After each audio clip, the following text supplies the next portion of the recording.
TB आज भी हमारे भारत में सबसे आम बीमारियों में से एक है। आइए जानते हैं ट्यूबरक्लोसिस नाम की इस खतरनाक बीमारी की कहानी। इसे इन्फेक्शन के बजाय भगवान का श्राप माना जाता था, जिसे अक्सर ग्रहों की गड़बड़ी या पिछले जन्म के पापों की वजह से माना जाता था। 1500 बीसी में ऋग्वेद और अथर्ववेद में टीबी का जिक्र बीमारियों का राजा या यक्ष्मा के तौर पर किया गया था। टीबी पुराने भारत में भी था, लेकिन ब्रिटिश राज की कोशिशों की वजह से ये एक महामारी बन गया। बॉम्बे और कलकत्ता जैसे भीड़-भाड़ वाले मिल शहरों का तेजी से बढ़ना, झुग्गी झोपड़ियों में रहने वाले प्रवासियों से भरी हुई बैक्टीरिया के लिए एकदम सही ब्रीडिंग ग्राउंड बन गई। 1948 तक इस टीबी के लिए कोई दवा नहीं थी। जब 1948 में आखिरकार स्ट्रेप्टोमाइसिन मिली तो ये बहुत महंगी थी और सिर्फ बहुत अमीर लोग ही इस दवा की थोड़ी सी भी कीमत खरीद कर सकते थे। गरीबों के लिए कोई इलाज नहीं था। हमें नौकरी से निकाल दिया गया।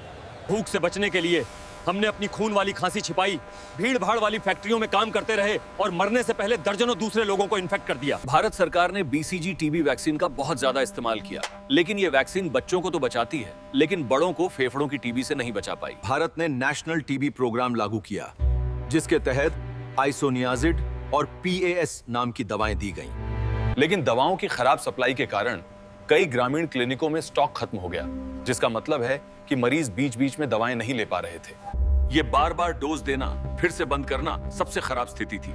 इससे बैक्टीरिया नहीं मरे, बस उन्हें दवाओं से बचने की ट्रेनिंग मिली। इस खराब सप्लाई और मरीजों के दवा लेने में लापरवाही से निपटने के लिए भारत सरकार ने RNTCP शुरू किया।